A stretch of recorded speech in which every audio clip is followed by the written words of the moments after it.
Here's part two of our interview with Christoph. We were just talking about the protest in New York, where a whole bunch of teachers dropped off apples to protest education policy. And I'm just about to ask Christoph, what would you do in a situation like that? Let's say I come in with a small group of like-minded people, and we drop off a whole bunch of apples to protest library policy. Well, What's the Christoph move? First thing, stare for a long period of time, because I don't get this much produce in any particular day. But after I've recovered from the initial shock, the first group would be to basically find out why you're there, get the full story, see who's with you.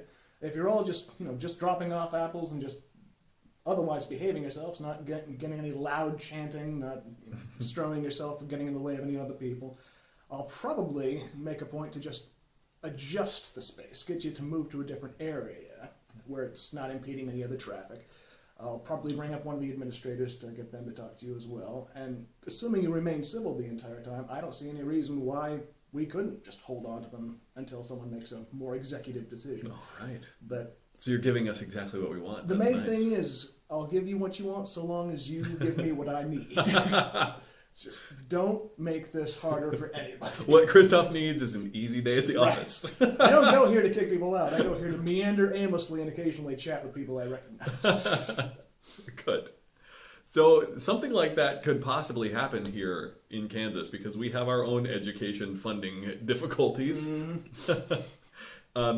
Is that a topic of conversation amongst you all at the library? Education? We get to talking a lot about that and just funding in general. I mean, the library is publicly funded Right. To a great deal, and it's one of the reasons why there aren't a whole lot of full-time jobs there. We've got a lot of folks who are regular part-time, like I am. Yes. But getting a full-time position is kind of difficult. Mm-hmm. But, we always have to keep an eye on the political situation because our funding is tied into it as well. And as a library, we've got a lot of folks from the universities or doing their own research that they'll come down and use our facilities. So it's something we try to keep an eye on and fingers on the pulse so we can help out people where we can. Because as funding gets worse for the schools themselves, they may have to branch out and use other resources that they have available to them. So we may be stepping up as the money gets taken away. All right. Well, thanks. That's In Cahoots for right now. We'll be back tomorrow.